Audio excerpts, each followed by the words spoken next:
Welcome to Wiretapped Truths with Jesse Perez, Jack Simmons, and Mr. Wiretapped Truths Leland.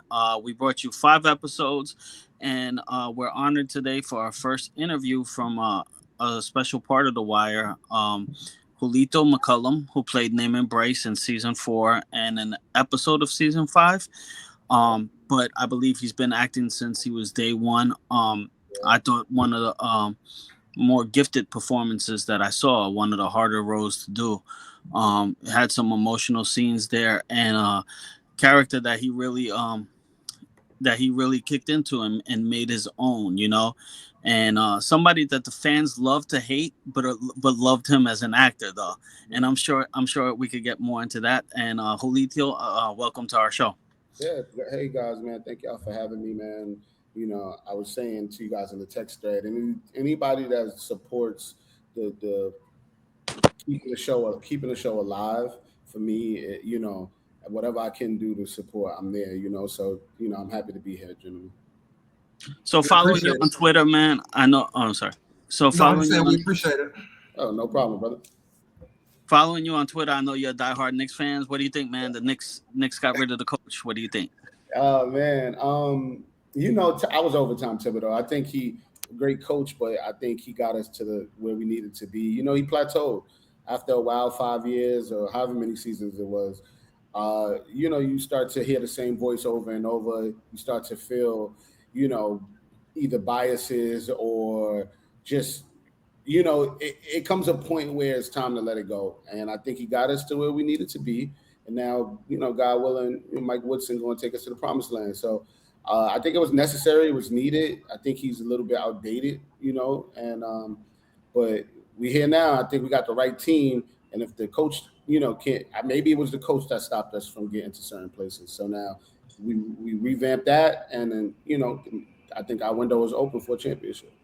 He didn't Yeah, utilize the bench well enough too. He kind of burnt That out. bench was awful, man. That bench was awful. And shout out to guys like Shaman who. But here's the thing, with the bench, I don't blame it on like the players. I think if you're in the NBA, you're capable. I think if you don't get to show or even they don't practice anymore in the NBA, so that's number one. And then you get spot minutes here and there, a lot of DMPs. Also, just maybe if you're in the game 5-10 minutes a game, how are you going to perform in the playoffs? I think that was horrible coaching. To now, I'm going to try something different. Like think about it, we never saw like two big lineup, Mitchell Robinson and Cat. We never it was certain thing. We never saw Jalen Brunson off ball, even though he's asked to be on ball, but we just didn't try anything throughout the season, and then we decided to try it in like game sevens and round Eastern Conference Finals. Like it makes no sense, and I think that's what Dolan and them probably saw and was like, yeah, it's time to let it go.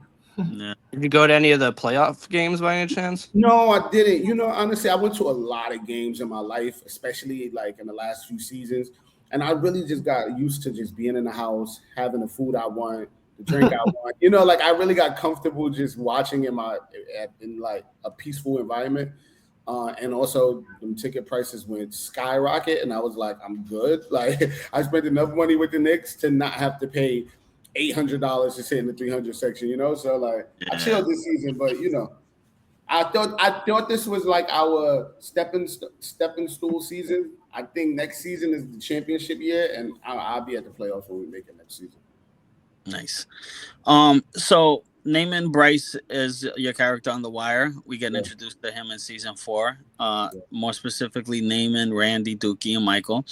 Heartbreaking season, man. Heartbreaking. Like, I mean, I think every season had like a little comedy in it, but I mean, season 4 really pulled out the heartstrings with the kids. So how did you get casted in The Wire, and was there a chemistry test between the kids? Yeah, yeah. So, just like any other audition, I always tell this story when I do interviews, but I think it's pretty cool. So maybe a week before I got the audition for The Wire, I was at an audition for something else, and very uniquely, because they never would do this at any other audition, there was like a questionnaire for like the actors that came in, and one of the questions at this audition was, "What's your favorite TV show?" And at that point, like I wasn't really into TV. I'm like, I don't know. I asked my mom, I'm like, what should I put? And she's like, put The Wire. And I was like, what is The Wire? And she's like, she's like, you don't know about it. It's a really good show. But she said this, and it was so crazy now in hindsight. She's like, if they ever have kids on that show, it's gonna be crazy. Dang. And then a week later, I get the audition for The Wire. Wow. Yes, so like she manifested it, I guess. And yeah, so the process was just like any other process. My process was a bit different because not like to toot my horn or anything, but I think the moment I walked in, they kind of knew I was Namond, like they knew they found him. So I didn't have to go on a lot of auditions, but I did eventually go on what Jesse just explained as a chemistry test, where it was a bit more unique. Like I've been on chemistry tests for like bigger networks, even though HBO. I've been on bigger. Let me say this: I've been on bigger chemistry tests with networks who cared more about their show. Mm-hmm. So it was for HBO, which is funny. I went on a different chemistry test, and that was like big status. With us, it was more like still independently kind of treated. But yeah, so it was at a point once they kind of narrowed it down to a few guys, they sent us all out to Baltimore, and that's so there was like two Michaels and two Randys and two Dukies. No, there wasn't two Randys. There was Randy wasn't there because Maestro wasn't there because he was in Chicago, Tokyo at that point. But there were two Michaels and there were two Dukies, and there was just me. And it was so funny. I also tell this story a lot. So they pick me up. They get a car service to pick me up from my house, and then they're like, "Oh, the driver is like, oh, the other guy I'm picking up is around the corner from you." So they go around the corner from my projects, and they pick this kid up, and he's going for Michael. So we in the car service for an hour and change. We're on the train for 3 hours. We became like homies during this ride. And then I get to Baltimore and Tristan is there. And I had known Tristan from Miracle Boys. I just known Tristan from being an actor in New York, and we were like super close. And I felt so bad because I'm like, yeah, I thought this dude was cool, but my dog is here now. So sorry about it, buddy. So we end up, me, Tristan, Jermaine, another kid I know, funny enough, TJ, he's there for Dukie, and this other kid is there for Michael, and they just kind of have us do lines together and see just the chemistry, like you said. And I think it was pretty, once they put me, Jermaine, and Dukie, me, Jermaine, and Tristan in a room together, it kind of was like, that's the guys. Like, you just felt it. Like, me and Tristan, it was, now in hindsight, when I look at it, it was like our characters, right, early on. Like, me and Tristan, because we had a bond already, we were like super close, and Jermaine was young, and Jermaine he was probably nervous because he was with two actors who have been in things, and so he was being Dookie-ish, very to himself, very shy. Like, they saw all of this, and they were just like, we got it. Like, this is perfect. And Maestro, we ended up meeting once we started to really prep for the show. But yeah, it was a cool process, man. And and then we automatically went to start working with Robert Chu, who played Proposition Joe, and he was the person who kind of really started us in like building the characters and building who these kids are, who Baltimore kids are. Because at that point in life, God rest his soul, he was doing a lot of work with like inner city kids in Baltimore in the theater world, and we started building, and then before you knew it, we was on the set for the first day.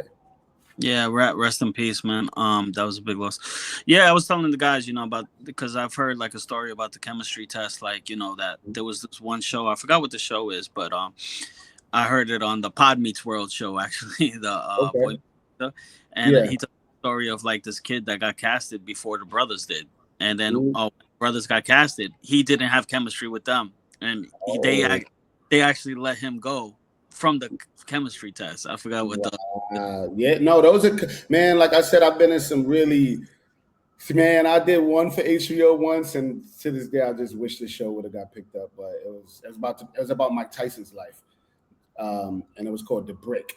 It was gonna be like, we shot the pilot, if they did that show, man, it was gonna be like, it would have been talked about for many and many years. That's what I'll say. Why didn't they go through with it? So, man, when I think about this, it's such a crazy, like, it was directed by Spike Lee. He was the creator and director. No, the creator was Doug Ellen, who created Entourage. Spike was the director. John Ridley was the screenwriter who went on a year later after we did The Brick to win the Oscar for 12 Years a Slave.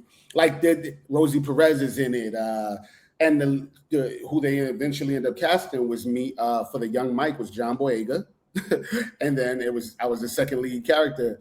But that chemistry test was like I went against Michael B. Jordan, I went against Evan Ross, who was at that time Diana Ross' son, who was like he was him at that time. Like I went, but that process, we were in LA. I couldn't speak to people. We had to each be in different offices and couldn't walk past each other and look at each other. And the big chemistry test was in a movie theater the size of like a mini theater, and Spike Lee sitting there and all the HBO heads. It was like this crazy deal.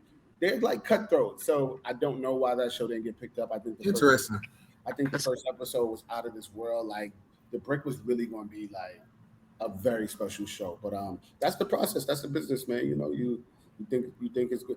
Like people on the set are telling us, like, yo, they're talking Emmys for y'all, man. Like this is that good so far. Like what y'all shoot. Damn. They didn't get picked up, so you know. But I got one at least, right, with The Wire. Yeah, no, hey, man, you're part of a modern day classic, right? Yeah. I mean, I really believe The Wire is a modern day Shakespeare. You know, we're like, so. You know, with The Wire, right, and with the community that The Wire had as fans and stuff, like I know Michael K, like people really thought like you guys were the characters you played, right? You know, people feared Michael K and stuff. So was it tough for you? Like a couple of times, did people like try to like think that you're naming in the outside world where they like, you know? Yeah. You know, I grew up in New York, man. I grew up in Brooklyn, so. I don't think so. I just always had like a different energy to me. You know, I just think automatically off bat, people knew like, all right, that's not really naming. I'm not saying I'm the toughest person in the world or like a gangster. I just think I just had an energy that was like, in my opinion, I've never been like a bully or somebody who like terrorizes people or who's even rude to people nonetheless. But like, I feel like those people kind of get that vibe of the person they're dealing with, you know? And I think I've had the naming. I don't think I've ever had anybody say like you soft in person, but you have that online and whatnot. And with social media, I don't really bother with it because it's bots and we know. Yeah. But, yeah, man, people honestly, The Wire has like really intellectual fans, you know, people who really study TV, who study literature, who are like really like I have had some of the best conversations ever with just random people who are like, yo, are you naming? And then we just start talking about just like I have great conversations often with like educators, with police officers, you know, people who live this life because they're just like, yo, that's so spot on. Like, especially educators, man, because my season was heavily motivated with the education system. Like, I get those people all the time, and I've had people cry to me about like how needed that story was to be told because it's so prevalent still to this day, you know. So, yeah, the Wire fans are the greatest, man. Where do you think Namond, if they shoot a Wire today and we see Namond today, where's Namond today? Yeah, I don't know, man. You know, I think there are a few characters. I think David, Simon, Ed Burns, and these guys, they did an amazing job at kind of foreshadowing like who these characters would be, right? So if we look at Michael's character, most likely he was going the route of Omar. Right? And you see Randy, most likely a Prop Joe, maybe even a Cheese, who was his dad, who a lot of people, Method Man's character, who a lot of people didn't know that. Dukie, unfortunately, we see maybe a future Bubbles. With Namond, I think there may be a few, right? Maybe there's a Cutty there. Mm-hmm. A Cutty is an option. Someone who gives back to this community, but maybe not because he didn't have that same life that prior to the life of violence. You know, so I've heard a few things. I've heard what is it, Clarence Royce? The mayor? I've heard Clarence. I like that one. Clarence, that's a good one. I don't know. I think having people, you know, these inner city kids, what I've learned is that, you know, they just need people that care. And all you got to do is show you care and show them there's a way out or there's something different. And the sky's the limit for mostly all of them. The unfortunate part is these kids don't usually have that. They don't usually have people speaking life into them or giving them resources or showing them the way. So therefore they just succumb to their environment. I think having someone like Bunny having someone like that family structure, being in the suburbs, out of that neighborhood. I think the sky's the limit for him, and I think anything. It could have been politics. It could have been law enforcement. Whatever it is, I think Namond would have been okay. And I think that's the beauty of The Wire. And I guess my character, because it's probably the only like story that ended in like decency, happy ending, happy ending, right? Like, yeah. I don't even know if it's a happy ending, right? Because we don't know. We don't know. But I mean, just in your scene on season 5, with Bunny and the mayor, and Bunny, he doesn't shake his hand, and the mayor Carcetti, he's like, well, there's nothing I could have done with Amsterdam. And Bunny's not mad about that. He's mad that they didn't continue with the school program that he was trying to do. Like, I don't know if fans ever caught that little nugget, but that's why he didn't shake his hand. He was mad about his impact, and the mayor was kind of like, "Hey, look at these, how good these kids are doing." But Bunny had Namond, and he had him. Oh, I never thought of that. This is why I gotta go rewatch it. That's why you gotta watch Wiretapped Truths, man. That's why I gotta watch Wiretapped Truths. Right? I mean, just going off what you said, just because of where we thought Namond could have ended up, he was extremely intelligent, even before season 4 ended. Like, it's a scene where you tell the people, like, what about y'all? Y'all smoke, y'all drink. What about cigarettes? Like, that's a very telling tale, because it's like, well, look at all the corruption in the right world. Why are we looked down upon? But look at these billion-dollar companies. Look what they got going on. Yeah. Even I was thinking, even when he was talking to Michael, I think that was a really powerful scene where they were at the jewelry store.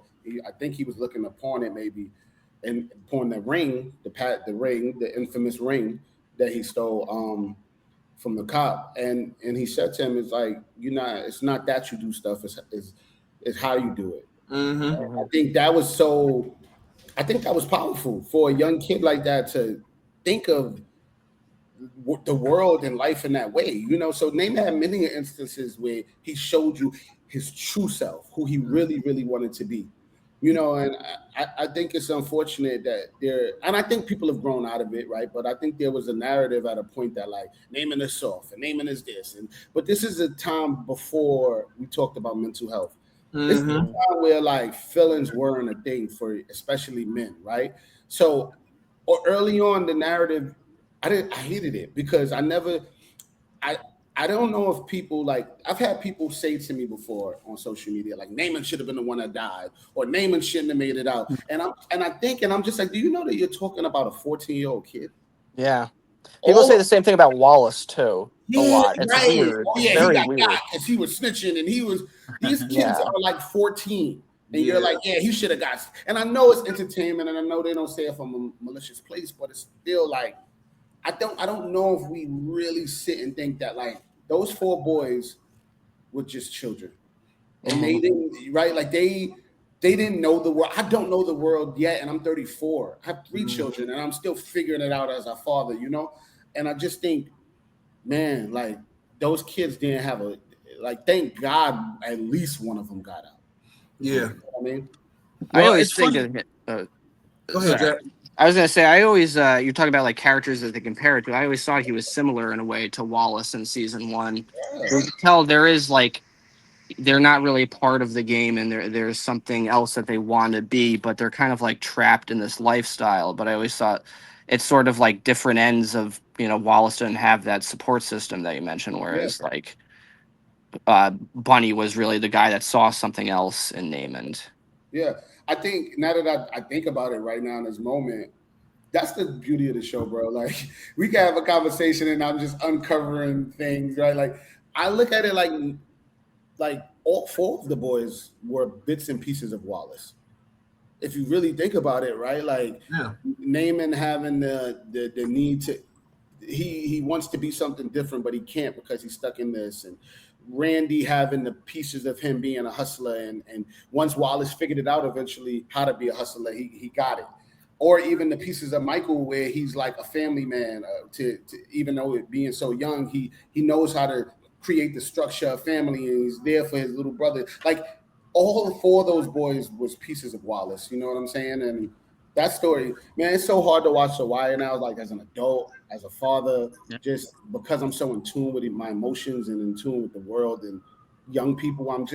it's hard. It's a hard watch, man. It's a hard watch. Like That's deep. That's deep. Yeah. I never thought about it from that perspective, especially looking at it as a father, a fellow father. I know Jesse's a father as well. That's deep to kind of look at it from that perspective, like not being able to rewatch it just because of what you know now about life. That's interesting. Leland, man, like honestly, I did a Wire watch party during quarantine because I was like so annoyed that like I feel like this new social media is like these new shows got it so good. They get to like tap in with the actors and have watch parties and all of this. Sounds like The Wire never had that. So throughout the quarantine, I did like a Wire watch party where every day we watch 2 episodes. Every Monday through Friday we watch 2 episodes. On Sunday we watch the season finale. And throughout the week I bring in almost every actor, every creator, I brought in wardrobe people, hair assistant, stylists, everybody. And I got to watch it with people. We had a chat box like this, and we would talk, and we'd have a talk back after. It was really a beautiful experience. But watching that was the last time I watched it in its entirety, bro. There were some scenes I couldn't watch, man. Like I literally couldn't look at the screen, bro, because it was that hard. And also, especially my season, I didn't grow up with many like memories of my childhood. Like my house my apartment had got burned down when I was a bit younger, and a lot of the pictures we had was lost in that. So outside of like anything in recent social media days or like bits and pieces of memories here and there, I don't have a lot. So The Wire for me is like looking at your yearbook. You know what I'm saying? It's like, for real. It's like looking at like the old Julito. Like, and I went through a lot throughout that process of creating that season. So it's just watching like him. And it's sad sometimes. It's hard to watch, because it's like watching the younger you.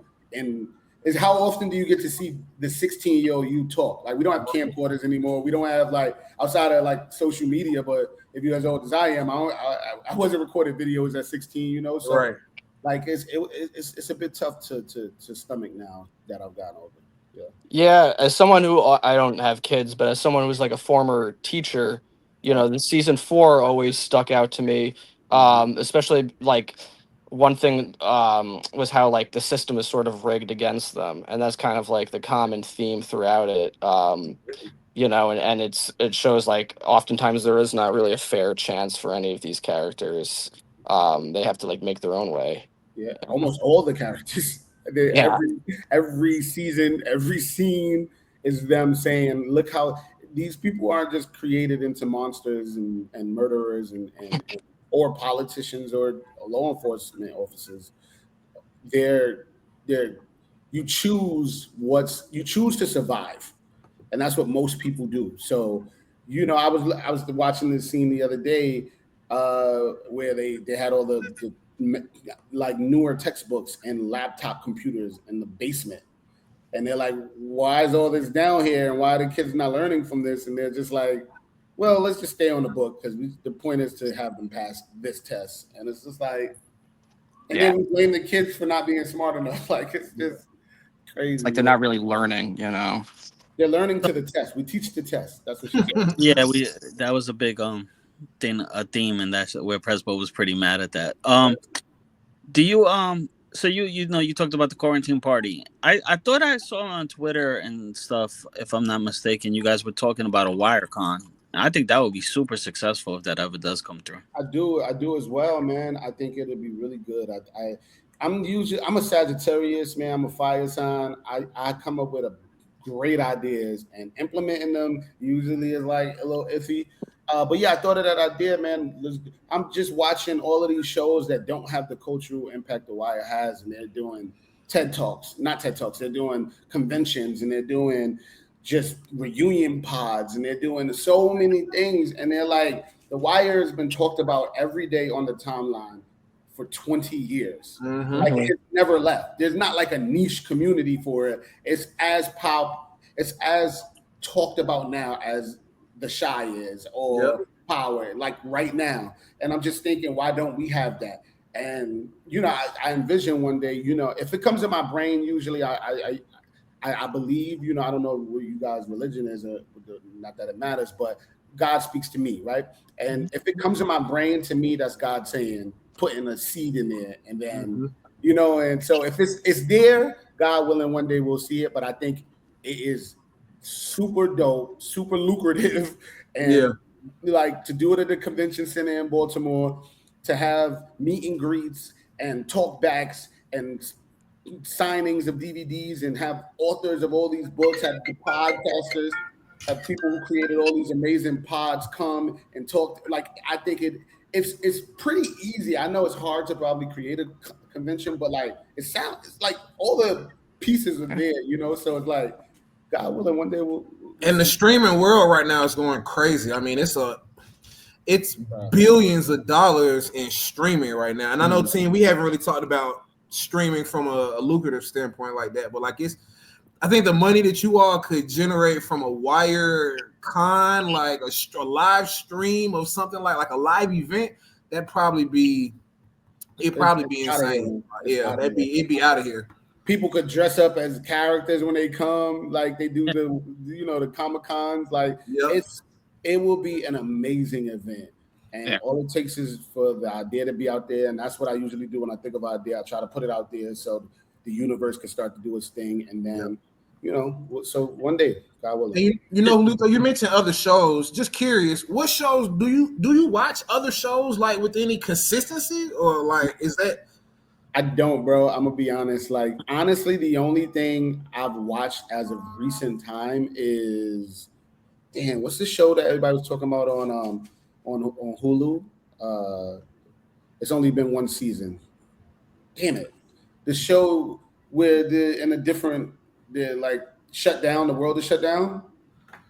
I think I heard of it. I don't know what it's called. Yeah, y'all know? K. Brown. One guy? No, I don't know. I got it. Second, give me seconds. Sterling. Hold on. I got you right now because I really want to talk about the show real quick. It is called Paradise. Oh yeah. I've heard of it. I heard of it. Yeah, I heard of it. It's amazing. Like honestly, because I don't watch TV. Everybody's talking about it on the timeline, and I'm like, I'm good. And I'm just it was the first show in a while I didn't see a bad review for. Like not one. Like not one person was like, this is whack. I watched it, bro. Like I never watched a show outside of The Wire where the season ended and I could have started it right the moment after episode 1 again. Damn. Like it's that good.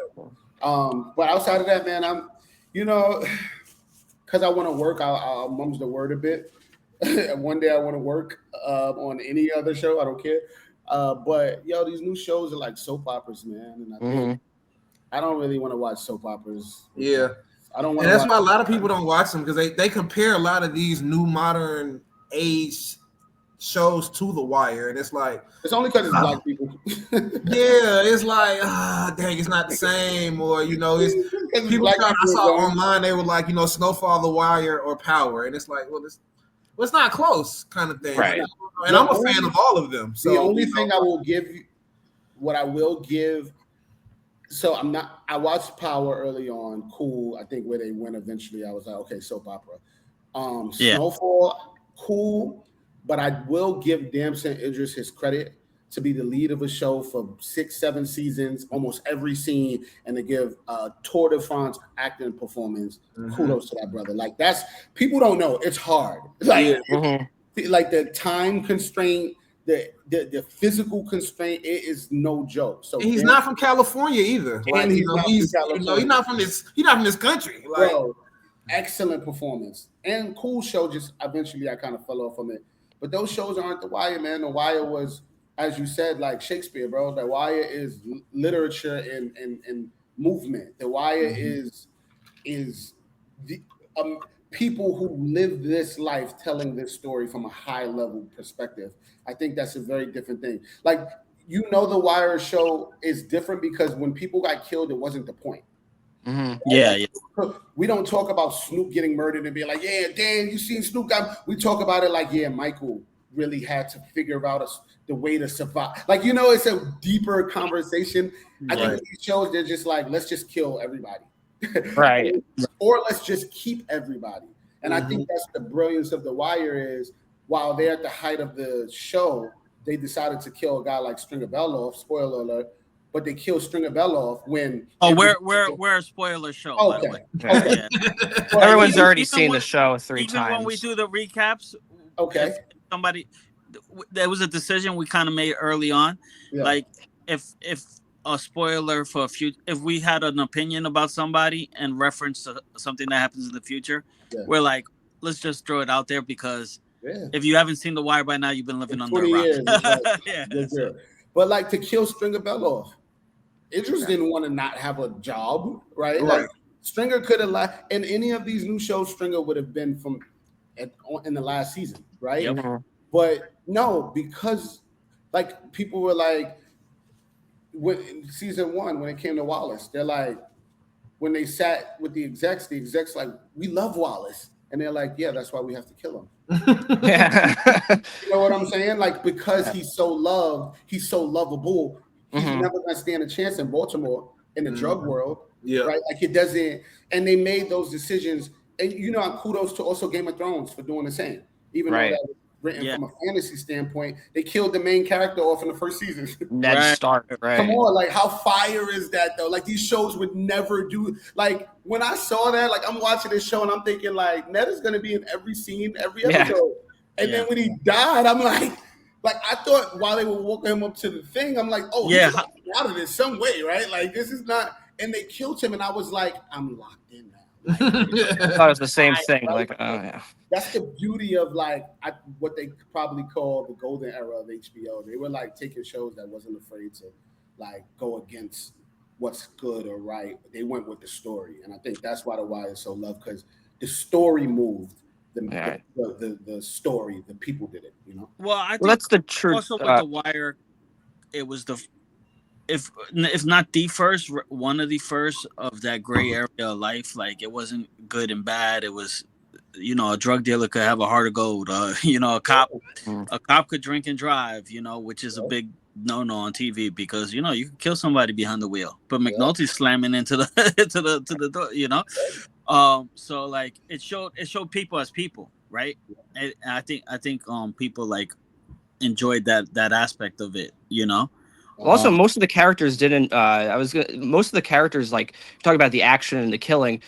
The main four cops, you never see them fire a gun, and that's kind of one thing that I was always found interesting. Was like it wasn't about like killing or violence, or it was more. You're right, like about the characters interacting with each other. Characters ran the story, man, and these shows, unfortunately, because people have there's some people who haven't watched The Wire because they say it's slow, right? And Yeah. granted, it just means that you have to pay attention, and people just want to watch stuff, and they want to just look up every here and there and hear when they hear a pow or a loud screaming, they don't want to engage anymore with television, and that's why it's like it's kind of sucks. But The Wire was able to do that.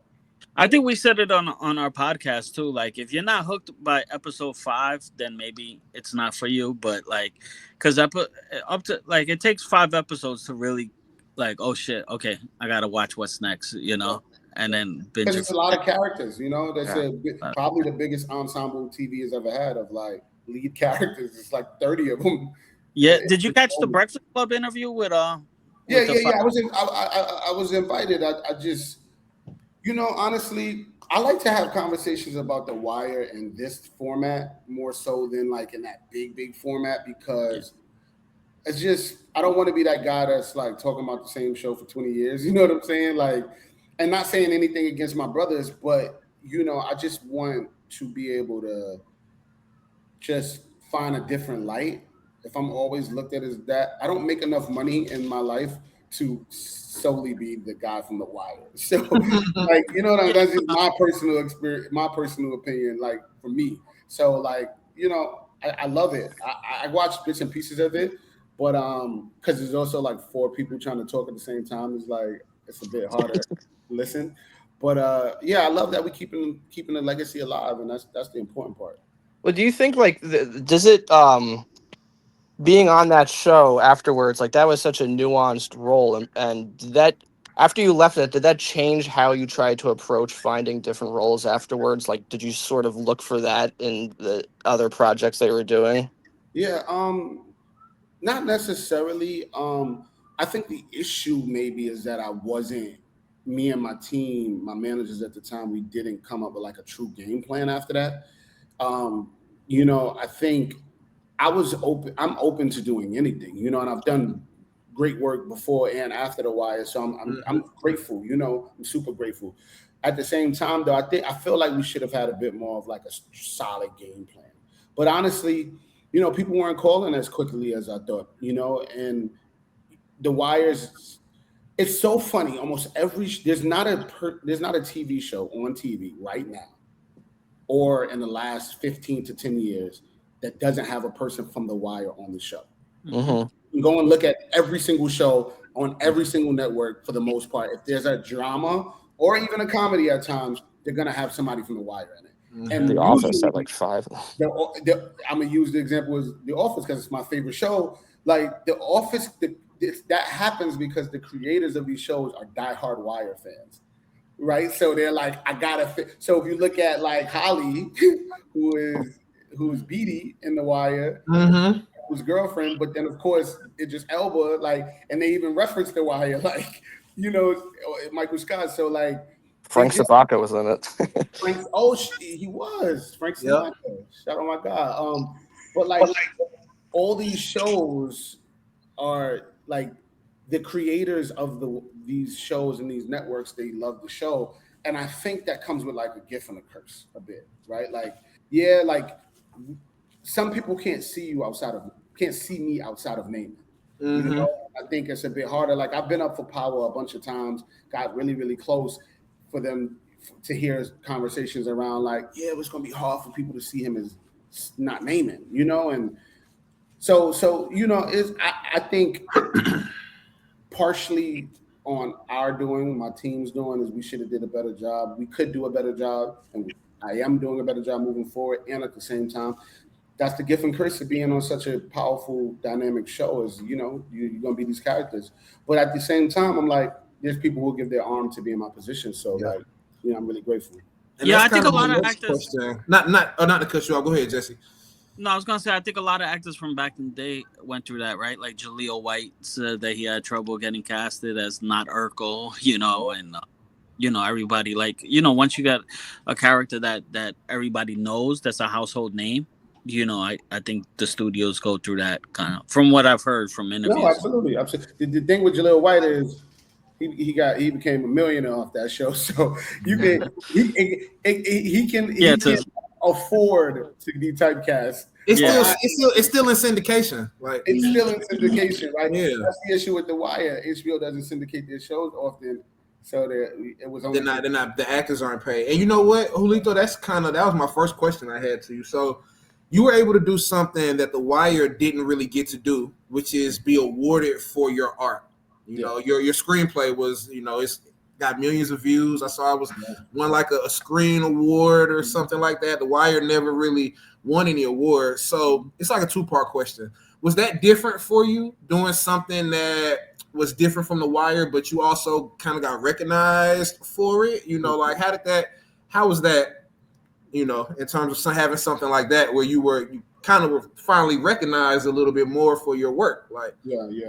I thank you for bringing that up. Like, I wrote this short film called God Bless You. It currently has like 4 million, maybe 5 million views on YouTube. It's a really cool story, like really powerful. I'm also acting in it.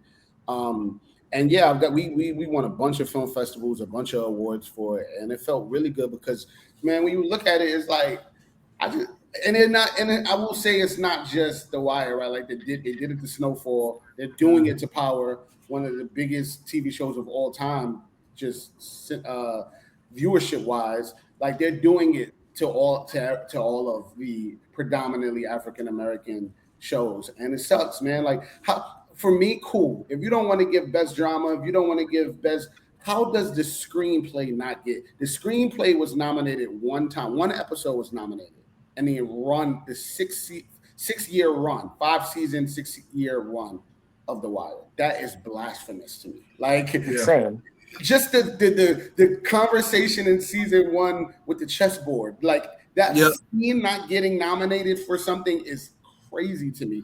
I think something in season 2 got nominated. Like, it's just blasphemous. It's not a lot. And meanwhile, like Grey's Anatomy gets like 100 awards. Like, right. But like you mentioned, you know, Julito, about Power, just what's ironic about you mentioning that, just this last season when they wrapped up, you know, the show with Tariq, That was one of the first times in a long time that anybody from Power got an award. He got I think an NAACP for like best actor, and I think Mary J. Blige may have gotten nominated, but Power never get. I think Omar maybe got nominated too. Yeah, he got nominated. I don't think he won it. I think he won an NAACP. You're right. You're right. But still, they just why do you think Wire was never nominated? Like, what are your thoughts on that as to the why? There's a few parts of it. I think we told The Wire was canceled every season, right? They had to fight to get approval for the following season every year, right? There was never like, we're going to write 5. I think he had the template for 5 seasons, but there was never like security in that we'd come back. And that it's because, right, like we're telling stories that are shunned upon, right? Like we're telling you the truths about politics, the truth about law enforcement. Then we shut the game down when we brought the world into the education system and said, hey, you want to see why you all have all these grown adults that are horrible people? Let's show you that the system is actually creating them, and it's not like they can't award that. Like, right? Yeah, they can't award that. That's one part, and then the other part is racism. So you got these two double-edged swords, and it's like, how do I? Right? How do you award that? How do you award that? I think personally, and I was telling my co-host this the other day. We were talking. Season 4 was like it's looked at as the most critically acclaimed season, you know, and the irony in it that the 4 main characters were children. You know, it's almost like, well, why shouldn't this be awarded for, you know, touching on these topics where it's almost disheartening, kind of like, you know, to even touch on the school system in that light. Yeah, and then you watch years and years later, you watch 4 kids or however many kids in a show called Stranger Things, and don't get me granted, I'm not knocking it. I've never seen it, but you watch them get hella awards and nominations for Stranger Things, and I'm like, if you watch what myself, Tristan, Jermaine, and Maestro did in season 4, and you as a critic don't watch that and say, wow, how did they do this? How did they lead this show? Yep. We have to award this. If you don't look at that and say that, and I talk about The Wire, let me be clear, y'all. I'll talk about The Wire as if I'm not in it. I'm gonna be right. I talk about it solely as a fan of art. If you watch that and you don't say these kids should be awarded, it's like, what are we doing here, right? Like but then they'll do things like say the greatest show of all time on every publication and every site, and then they'll say the best season of all time of any television show ever that's ever came out is season 4. Season 4 of The Wire, yeah. It doesn't make sense to me. So that's interesting.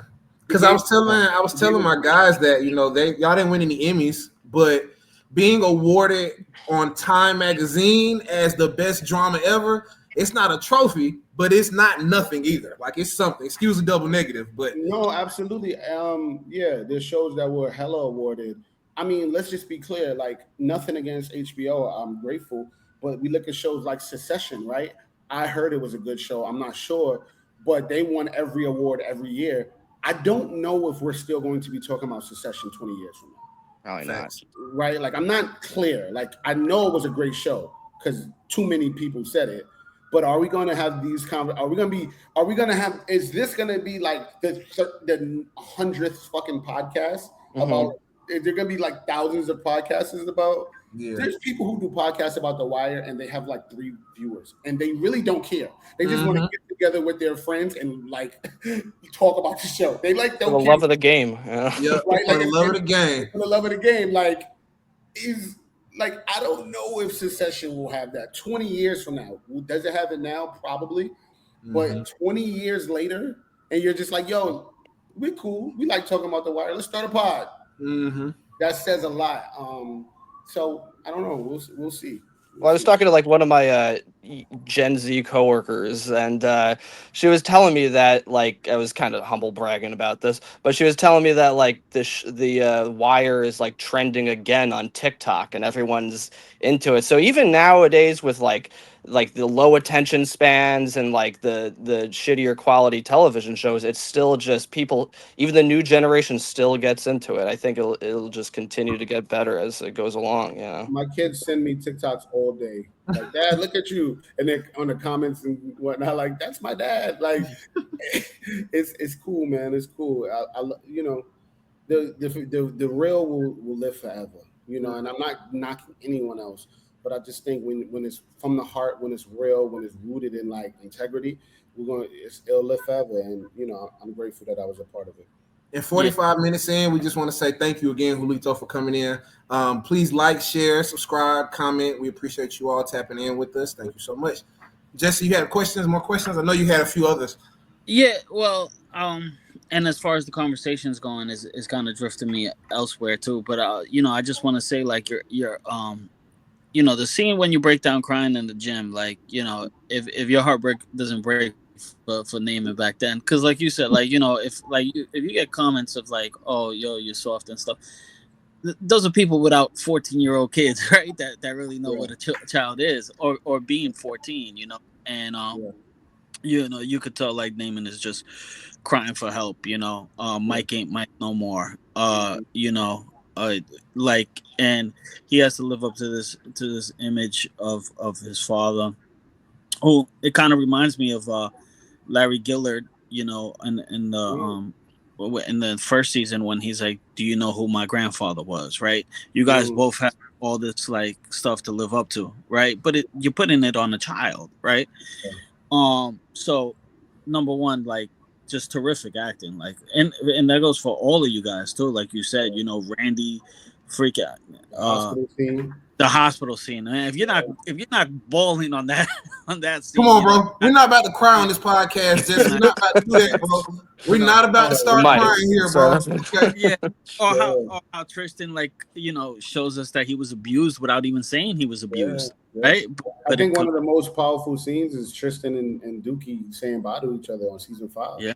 I think just the way they both played it, so subtle, so like matter of fact. But I think that was a moment after all of the stuff we've seen with them in season 4, and even with the other two in season 5. That's that one moment you like it hits again. It's like, oh, they're kids. They are kids. Like Michael looking really young in that scene when he takes Bug out the car. He looking real young. Yeah. Tristan probably hated that he got all these abs and pecs and whatnot. He's like, my frail arms. What was your favorite? What was your favorite scene to shoot? I think because I'm an actor, I watch. The acting is what really, really moves me. And I think there was like watching George Foreman or Muhammad Ali with that scene with Stringer and Avon on the roof, man. Yeah. I just think that's just two actors at the top of their game, just like delivering, you know, like just the subtleness of it, the subtleness of the hug, the just two friends reliving a moment, but then they snap back into like, y'all, we're enemies now. Like, just like it's too many, bro. I think that Cutty going back to ask, can he leave? And Avon giving him the money and saying like, love that scene. Love it. He a man today, right? Avon going to visit to show D'Angelo their uncle or whoever, their father, whoever. Like, just talked about the one in the last episode, actually. Yep. Like, yo, how tough. Oh my God, I was like, or what? All you gotta be is a little too slow. Just come on, just. All of every episode you can say there's a favorite scene of all time in it. Like, to be honest, that's the beauty of the show. The scene when you are I'm sorry, go ahead, Jess. No, go ahead, Jack. Go. I was gonna say the scene when you watch Michael beat up Kennard after he owes that money, and you see kind of like Michael is almost like changed in his heart. And do you consider that like that was kind of his arc where Namond kind of just realizes like this really isn't about him? Do you think there's a moment where Namond just kind of changed as a character? Yeah, absolutely. I think it's, well, you know, we can remember it starts with his mother smacking him.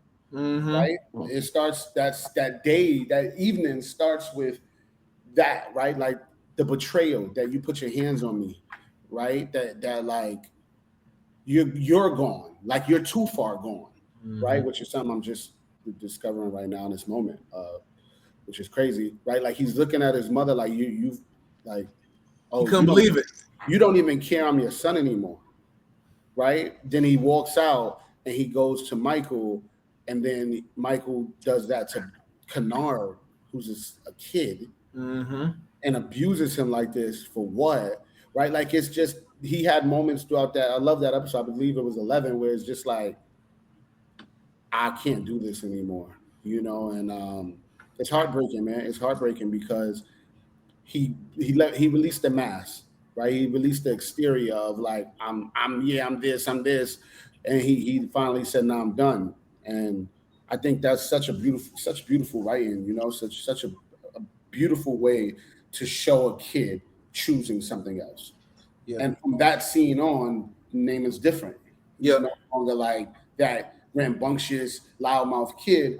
He realized I can but the great part of it is he can do that because he feels safe with a person like Bunny.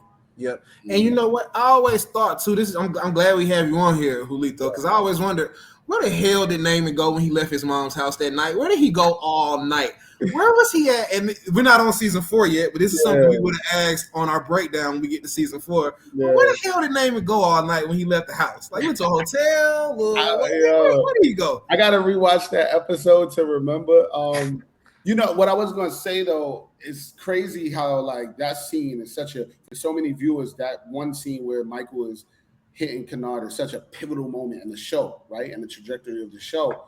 But also, like, we shot that scene in, like, 7 minutes. Like, it was such a quick scene. Like, it was cold outside. It's not really a lot going on. So it's not a lot of, like, blocking, which is making sure, getting the camera angles and all. Like, it was just, we're going to do this. We're going to do it at 2-take. It was probably, I believe, the end of the night. And we were probably over, because, unfortunately, like, there's a SAG law that kids can only work a certain amount of hours. And we would go above way longer than the allotted time. So there were scenes where there were points where we just had to get it out real quick. Like, we got to do it. We can't. These kids got to go. It's 8 o'clock. You're supposed to be going at 6. Like, we got to go. So that scene was quick as hell. Like, and people stop me and they talk about it all the time. And I'm like, I don't even remember what I was thinking. It's your moment, but that character had become me now. And like, I didn't need much coaching at that point, right? Like, or, again, like, I'm a bit spiritual. So like, that wasn't me. That no longer was Julito, right? Like, so I didn't need to know the why to give that performance, because Namond was a part of me already. Like, the character was inside of me already. So it was like, I was just being, and what you saw was what you saw. But like, making movies is really funny to then when you hear how people took it. It's really cool. Well, I always wondered what the hell was Namond thinking, like, when he tried to, like, tell Dukie, hey, you gump, trying to impress Michael a little and stuff. Like, was he trying to impress Michael in that scene? I'm like, what is I don't think he was trying to impress Michael. He was trying to take his anger out and his frustration of life out on the weakest person. And Dukie just became the target. He wasn't the point, he was the target. Because I see it all the time, like, these kids, like, they're so frustrated with life. And not even just kids, every humans, adults, we all do it. Like, we'll be mad and then you take it out on your girlfriend or your husband or your children, like, and it's like arguing over the remote when it's not about the remote. Yeah. Like, arguing over who took the trash out when it's not about that, right? Like, at that point, unfortunately, Dukie was the trash, the remote, and Nathan was just using it as a catalyst. And Michael saw straight through it. He knew it, and he was fed up. Everybody gets fed up at that point. Because the environment and the system has fucked these kids up. Excuse my language. So no, we curse on this. Yeah, we curse on this podcast. Yeah. Let it out. Yeah. But yeah, they fucked them over, and then they all got to by episode 10, 11. They all said, whatever, right? Like, I think the beginning of that is when Michael goes and asks Omar to help him kill his father, right? As Chris and Snoop, like that's the beginning of the kid saying, "I have nothing else left." Right. All He of had to go though. The stepdad is one of the most hated characters. Oh my god, that was one of the most satisfying deaths. I just saw that recently because I was just showing a friend of mine season 4 over again, and I was watching that just like that was so good, man. Yeah, that was the one time you root for Chris Partlow throughout the entire show. You know what? We would touch on this when that episode comes, but I've read online different theories about essentially Chris being abused too. Oh, like Chris was definitely molested. Chris, absolutely. You know, just for sure, just powerful, right? Like, you know, I not to bring it back up, but just like, how don't you award that? Like, how don't you like? Just the soul of like naming Randy Wagstaff as Cheese and they never meet and you never see them, but they kind of favor each other a little bit, and you never explore it. Or like we're talking here, like we never talked about Chris being molested. He looked at Mike one time. All he needed was a certain look in his eye, and they were connected. They were bonded. Like just the subtleness, man, and. Oh, the subtleness was so brilliant in The Wire. Like, you know, when Lieutenant, when there's a white cop that thinks that another cop is the lieutenant, and he goes to thank him, and then he goes, "No, that's the lieutenant," and he notices it's a black cop, and he still thanks him, but you see in his face a little bit of racism, right? Yeah, a little bit different. This guy, you know, but it's so subtle, right? And I think in a lesser show, right, they would have explored that even more. Hey, did you see that racism? But the Wire doesn't have to do that, right? They don't have to. Yeah. What about the Carcetti playing battleship with his daughter, right? Yeah. The subtleness in that. Rawls being gay too. Also, I always saw it. Like they never, and that's also the thing is that I think David Simon and they respected the audience's intelligence to not have to be spoon-fed information. Where I think. That's good. Because Rawls, and we touched on this a few times, Pod. Rawls says something every episode that is out of pocket. Why would you want to feel somebody's tits? Why we like he went to Phil because then we see him in the specific bar. Exactly. Right. There were signs, but we as the audience, we wouldn't have ever.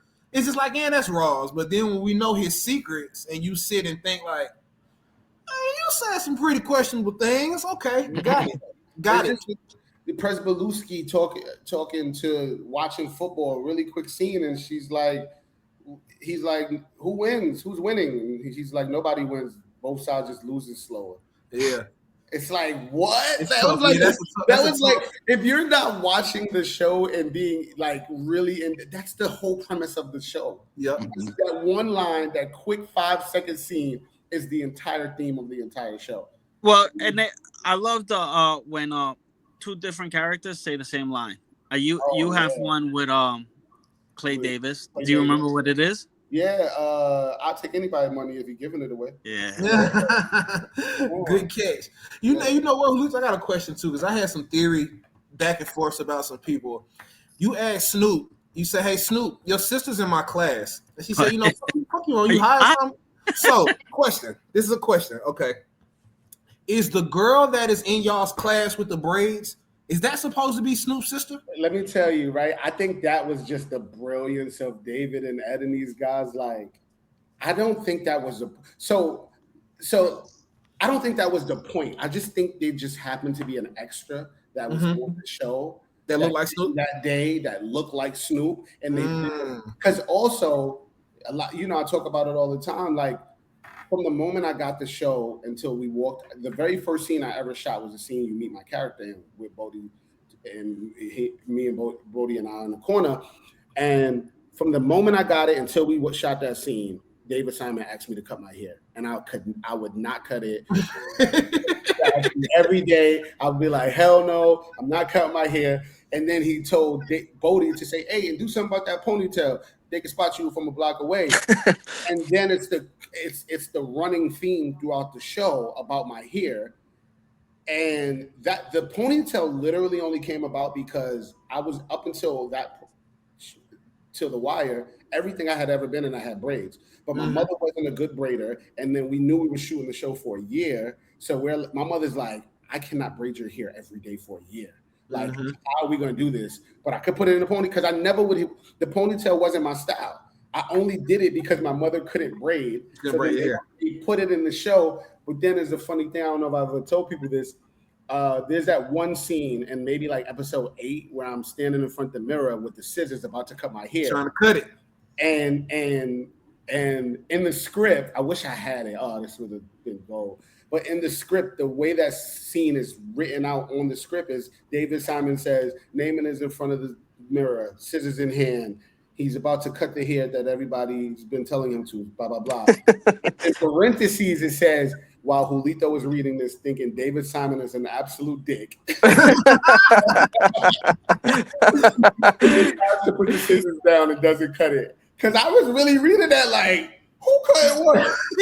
This is about you, not the character at that point. Yeah, it's like in parentheses, it said, well, Julito thinks I'm a dick. That was so good, man. But damn, that's gold. That's gold. In an hour in, we want to tell you thank you, Julito, for tapping in with us. Please like, share, comment, subscribe. Wiretapped Truths. We appreciate all the love, all the comments, all the ideas. We appreciate y'all tapping in with us. Thank you. I got a couple more questions from my end. Number one, I read you were friends with Keke Palmer. You guys still cool? Yeah, that's my people's, man. I love Keke. So Keke was the first scene. Well, Andre Brower was my first ever scene partner. Andre Brower, rest his soul. He was famous for like all the stuff, but like Brooklyn Nine-Nine, most notably. He was my first scene partner. Then second was Cutty, who did Chad Coleman, who played my father in that same show with Andre Brower. And so I knew Cutty. We were great friends before that. And then my third scene partner ever was Keke when I did the Wool Cap. And William H. Macy, but Keke was on the film with me.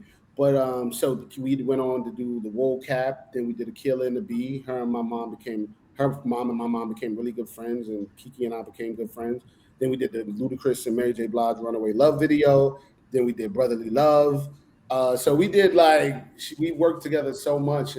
I'm like, so every time I just see anything, like we don't talk as much because she's like a superstar. But anytime we see each other, if it's a Knick game, if it's on social media, if it's in a club, we just give each other so much love because we were there for the beginning, Yeah, because one of the best movies. Yeah. One of the days is one of the best movies. Oh, I love One of Those Days, man. That's good. Yeah. Both SZA and Keke are really good friends of mine. So to see them working together was like, wow, like come on. I wouldn't have when I was 13, 14, 15, and knowing these people. I knew SZA before she was ever thought to sing, and then knowing Keke and her first jobs, to see them create a blockbuster together is like, shows how beautiful life is, man. I met Cardi B while she was a stripper. I did too. I did a lot of money on Cardi B back in the day. I was in the battle rap world. I had a battle rap. Yeah, okay. I used to see her at Jaguars in Brooklyn. Yeah, I do Cardi well. If you see her, you should tell her that. Just she was a card girl in one of the battle raps. Crazy. No, I'm pretty sure if I see Cardi, she'll remember that we know each other. Damn. Yeah. It's crazy. Go ahead, Jay. It's crazy that you said that's like impactful scene about with Michael and Kennard only lasted 7 minutes because I was like on an extra on this TV show called The Sinner, and the scene was like 5 minutes long and it took like 3 hours to film. Yeah. But one thing I was wondering about just the process behind the scenes was did you know the arc from like the beginning of the season, or did they do it like every week you got the script and then like you found out as you were going along with the season? Let me tell you, brother, we knew nothing about anything. We didn't. The only thing eventually because David Simon still, he's an amazing person, right? He's like an amazing individual, but David is a little more stern, right? So we were a little nervous and, around David.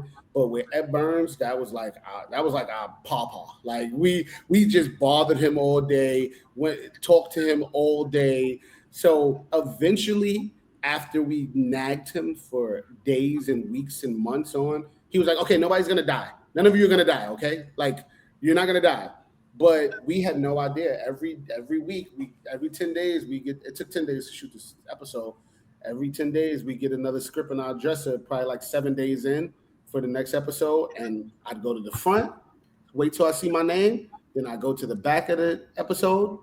If I see my name and it said I didn't die, I was good. Then I read it when I could. Yeah, they said I saw that on the Breakfast Club interview. They said Idris was pissed when Stringer got killed, and they said man, because you're not just killing my character, you're killing my money.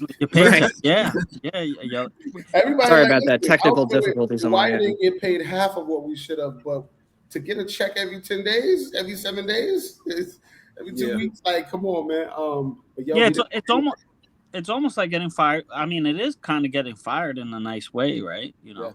I think the beauty around it too is that they kind of like mind fucked us a little, like in such a brilliant way as actors, right? Like, so very early on with our characters, because the arcs was very built on friendship and togetherness, we were always together. They always did things to have us together, whether it was homeschooling, whether it was just like doing things in Baltimore, they always kept us together. But then around episode 6, 7, you start to see like we're shooting on different days, so we don't see each other as much, or we're like not hanging out as much. And then you watch our characters literally do the same thing. And I just thought that was just brilliant, right? Like, just to like, because we're kids, like we're not like these distinguished actors who know how to go in and out of, like, we're not method acting, or we're just being. And they're like, we have to do something to make sure these kids aren't like best friends with you. Like, we have to show the divide. And if you put 4 kids together, teenagers together for 9 months, a year, they're going to start being divided. Like, there was literally times where Jermaine wasn't friends with us because me and Tristan was too close. Or like there was real stuff. And it wasn't like this big thing, but like there was that teenage stuff happening that helped the character so much, and I think that was pretty cool. And these are my last couple questions, kind of revolved around acting. I saw you have a studio. You built like a production company or something. I haven't built a studio, but I have a production company. Yeah, I've had a few in my time. The latest one is 27 Productions. 27 Productions. Yeah. Can you talk about that a little bit? Like, just trying to tell stories that like really sit deep in my heart, and I can't complain about what's happening on TV if I'm not going to do anything about it. So the goal is to just make stories that matter, stories that are rooted in integrity. And I wrote "God Bless You" under that moniker. I have a few different scripts that I've been shopping around that, God willing, it'll be told one day. Just trying to like I said, if we're gonna complain about it, we got to create something different, and just that's the goal. So God willing, this year or next year, you'll start to see a lot more from our production company. But man, funding is hard, man. Creating is hard, and especially in this new kind of microwavable entertainment industry where it's like way more shows than we've ever had in our life, but then the quality is awful. It's tough. No show makes it past 2 seasons. That's why I don't watch TV. Why get into a show if it's going to take them a year and a half to do another season? Yeah. And then when that year and a half comes and that season comes, it's the last one. And they never get to tell the true story, right? Like, that's the reason why David Simon was like, yeah, I'm sure after the success of season 4, they were like, let's do 20 more. He's like, no, I told the story I intended to tell. I could have gone on. He said the season 6 could have possibly been about the Hispanic community and the aspects they brought into Baltimore. But it was like, no, I told the story. I think shows these days are unwilling to just finish a story out, or they tell the story too long. And before you know it, like I said, I'm watching these shows, and 4 seasons in, I'm like, this is the greatest ever. And then season 5, 6, 7, and 8, and I'm like, this was horrible. And it's like, because they don't, it's about money, and I love the fact that David and these guys and those women were able to just tell this story they wanted to tell. And I think you answered my second question. I'm just going to ask, do you still feel a certain passion for acting? And you answered my question. Yeah, that was my next question. I think really quick though, that's a good question, because I think so I never wanted to be an actor, right? Like I wasn't kids that were like watching Disney Channel, like I want to be on there. Like I just was a kid in the hood who just looked different. And my mom was like, "You're gonna get out the hood some way," and I grew into a love of acting, but and that's very new. Like I didn't think I loved acting. I actually really disliked acting as I was doing The Wire. Really? Yeah, because it took me away from a lot of people in my life. You know, it was I didn't, and I don't want to sound ungrateful, right? Because I am extremely grateful. But at that time, that teenage Julito was really, really, really sad because it was like, damn, I don't get to be around my friends. I don't get to have a life. I got to wake up early in the morning, like, and be on set for 9-10 hours a day. It was tough, you know? So as a grown adult, I've now understood. I understand that acting is therapeutic. I understand that acting is a form of telling stories for the voiceless. I understand those things now, but it did take a while because early on I was like over it a little bit. Yeah, I just saw like some of your background. Like, you know, you used to dance. You used to be like, you know, before The Wire and stuff like that. Just we did some research on kind of what you were doing before The Wire and stuff. Yeah. So I can tell like just entertaining was a passion, but I didn't know if you felt like, okay, I have a passion for acting. You know, I think I have a passion now. Music is really my true passion, though. Honestly, music is like that's why I DJ. I make music. I'm working on a new album right now. Winters, like music for me was really like I want to be a part of music in any capacity. Acting, I do really love it, but it's like they're both my children. But it's just that one that we hang out a little bit more. You know what I'm saying? Like, I mean, if you have multiple children, you know, it's just that one that's like, that's my.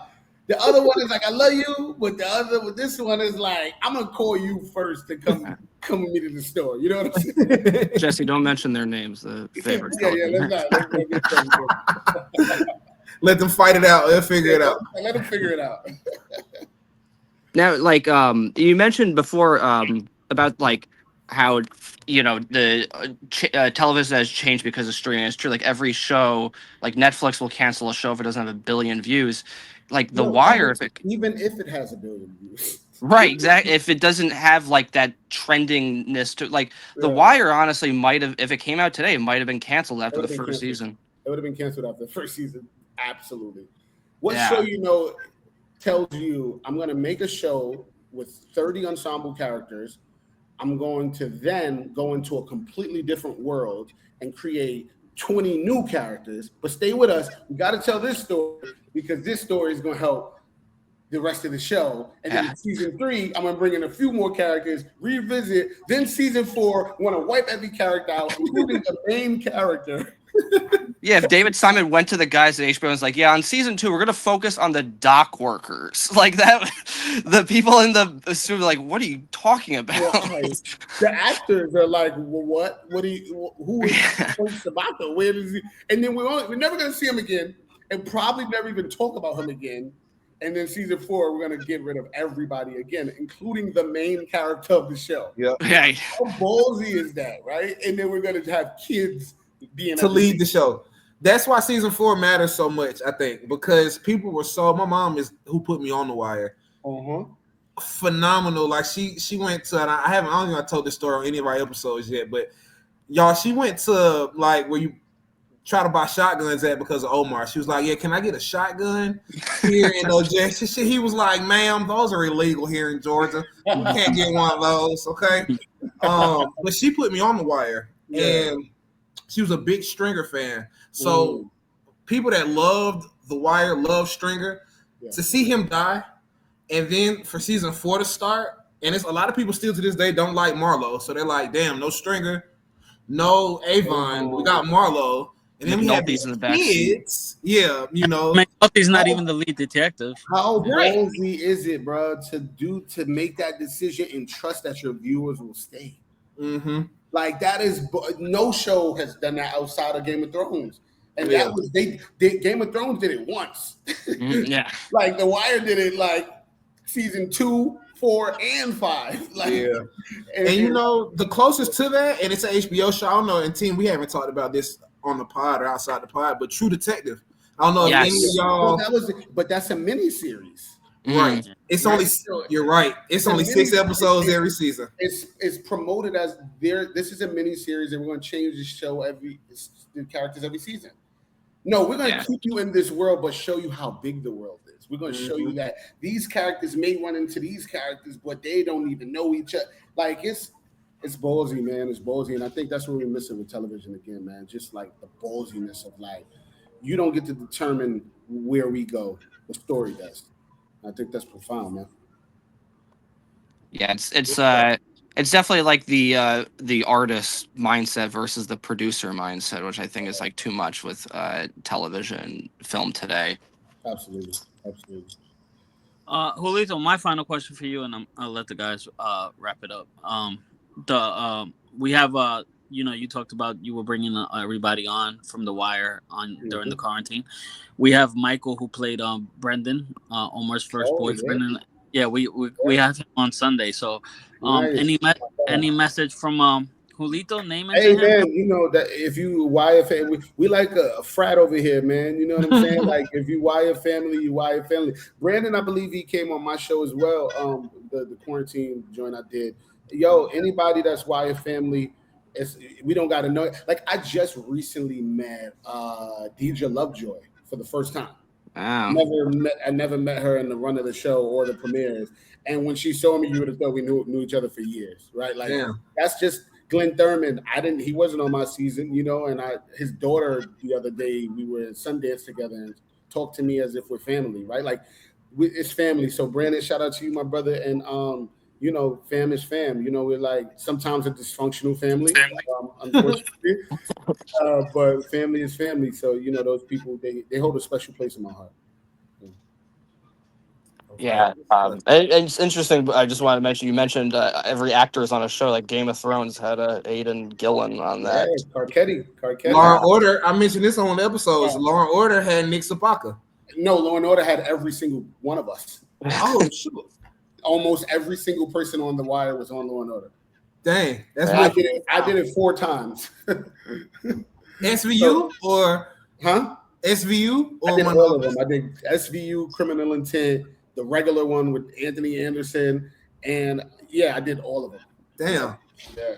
Almost every single person. Yeah, I don't know if you ever seen the what awards? It was recently, SAG Awards maybe, and they were like, if you've ever been on Law and Order, please stand up. And the entire audience stood up, and they were dead serious. Like, that show been running for 24 years, 25 years, or something crazy. I need a Mariska Hargitay job, bro. I need a Meredith Grey job. You know what? Give me a Grey's Anatomy and Law and Order. Just let me work for the rest of my life on one. Or like Ice-T, you know, he only got 8 words every episode, but you know, Ice-T was a millionaire before it, and then got on Law and Order and say 3 words an episode.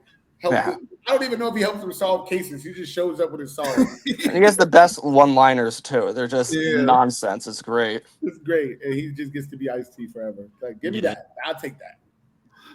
Well, good stuff, man. Jesse, do y'all have any other questions for Julito before we let him go, man? I'm good, man. Just appreciate you coming on, brother. Thank you, guys. Yeah, absolutely, Julito. This is thank you so much for doing this, and I really appreciate it. I know we all do. This is a great time.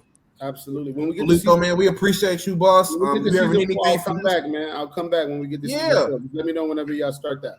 For sure. If you ever need anything from us, you got any films, stuff you want us to promote, like you got, you know, anything you're working on, send it to that group message we were communicating on, bro. I'll promote it for free. I'll put it out for you. We'll put it out for you. You know, anything you're working on, feel free to tap in with us like we tapped in with you, man. We appreciate it. Thank you guys for having me. Please. Blessings to you, man. And keep going with your dreams, man. Don't stop, bro. Don't stop, because you got the right mindset, man. So just keep going and keep looking to inspire, man. You got it, bro. That really means a lot. Thank you, fellas, man, and good luck with the show. I hope everybody y'all doing. Just talking to y'all and the questions you asked, that shows me y'all are like tapped in for real and you know what you're talking about. So like, Godspeed to all of y'all for the rest of this show. Make sure everybody like, subscribe, and share and all that, and tap in, man, because we need to keep the Wire alive, man. Keep it alive so we can show these folks they messed up. Man, we appreciate it, Julito, man. Blessings, man. See you guys soon. Like, share, subscribe, Wiretapped Truths. We appreciate it. See you next time. See ya.